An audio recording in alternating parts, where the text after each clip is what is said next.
thought we defended them really well. They only had 30 points.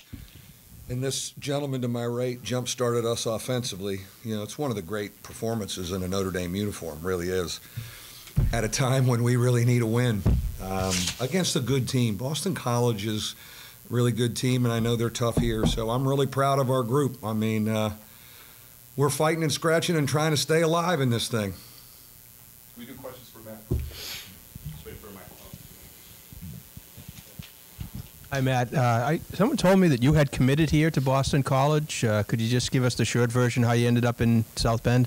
Yeah, I did. Before my senior year, I committed here to Coach Donahue and his staff. I really liked him, and unfortunately they got fired. So after that, I opened up my recruitment and ended up here, and I can't complain. Matt, how did you get so wide open in that first half consistently? I just wanted to be aggressive, come out aggressive. I didn't like the way I played against UNC, so I wanted to come out with that mindset where if I have an open look, just be decisive and take it. And it felt good today, so I just kept doing what I was doing, and guys were setting screens for me, and it really helps. Last year you came in here and threw 19 at these guys, and there was a little bit of, you said a fan called you a traitor, but you like playing this in this environment. This year you come in and throw 37 and make 9 straight. Like, how is there still some incentive for you just playing here in any way? Yeah, I enjoy playing here. Just like me and Bonzi talk about it all the time. Bonzi Colson loves playing here, so we really wanted to get this one for him. But it's a fun environment to play in. They're a really good team. They're on the upside. They have really good players, and it's a good win for us. And we have a good opportunity to beat a really good team on Monday. So hopefully we use this as momentum. Huh? Yeah, after a couple of them, I was like, all right, it's feeling real good. So I could kind of have the green light and just start kind of pulling from anywhere. That green light's always on with this guy.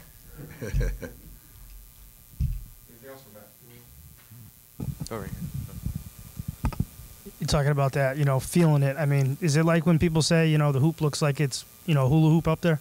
Yeah, it looked real big tonight. After I made my first one, my first shot felt really good. And when that happens, I feel really confident with my shot. And like I said, our whole coaching staff tell me to keep shooting, and my teammates are telling me to keep shooting. So it's easy. We have really good guys to play with. They're easy to play with, and that helps me out a lot. And what's the feeling when you come out in the second half? I mean, do you worry that maybe it's worn off, or obviously you're kind of looking to pass more in the second half coming out of the break. I mean, how do you balance that? Yeah, I thought they were going to be keying on me a little more in the second half, so I wanted to come out and maybe find guys. They're kind of packing the lane, and guys made big shots. But yeah, I was still confident, and I still had to be aggressive, and I got more aggressive towards the end. Last one for me, but you made a couple of them. They were off dribble, and a couple of them that were catch and shoots. But there was one around like the 6-minute mark in the first half where you rolled down the wing in front of the BC bench, and everyone in the building, you could hear in the section behind you, they said no. And it's like everybody knew where the ball was going, but you're a defender. Do you remember that moment at all? And did you hear I think so. I think that was when Rex got in the lane, and somebody set a fade screen for me on the wing right in front of their bench. It's a great play by Rex. And like I said, we have guys that know how to play. We move well without the ball, and when guys get in the lane below the free throw line, that's really good for us, and we flowed really well today. But, yeah, once he passed that to me, that was going up.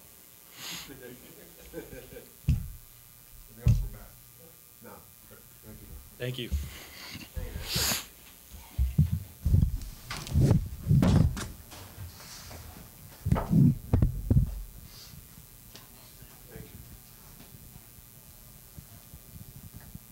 Coach, you talked about needing a win here in a big spot. I mean, where do you guys go from here? A few games left down the stretch.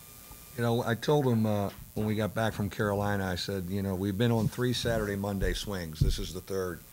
First one, we went 0-2, Virginia Tech and Duke. This past one, Florida State and Carolina, we went 1-1. I said, we need to go 2-0. We need to get them both. And I said, if we go 2-0 and we get to 7 and 8 in the league, if you squint, you'll see the bubble. And then we'll see what happens down the stretch. So, we didn't talk much or celebrate it all in there. We talked about getting another one. So we need to go back, get some rest, get Rex healthier. I think he'll be fine. It's a bruise. And play against a good Miami team on Monday.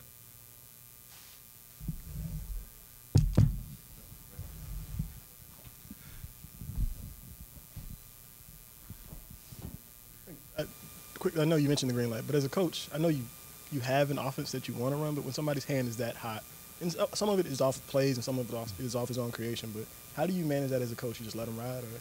Yeah, I mean, if you look at our program, we have had a lot of guys out of the Matt Farrell mold, guys that can really shoot the ball and score, and I don't ever want those guys looking at the bench or worried. I want them really to feel free and play with a free mind and even take some bad shots.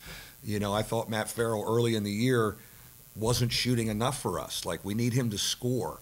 And so obviously now with Bonzi out and him healthy, he knows he has got to score for us and even force some stuff. But he does have teammates that really find him. You know, T.J. Gibbs, our big guys can pass too.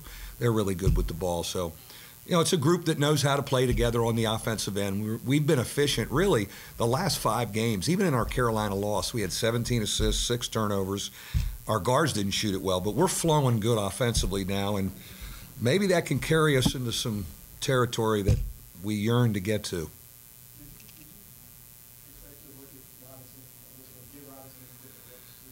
You know, it was pretty much Fluger. You know, the biggest thing was, could we chase him off the three-point line and make him a two-point shooter?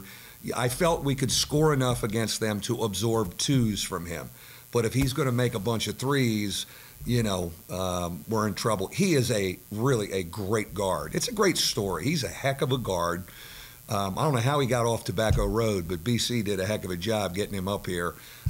Plays with a great demeanor. You know, it's hard to just shut him down.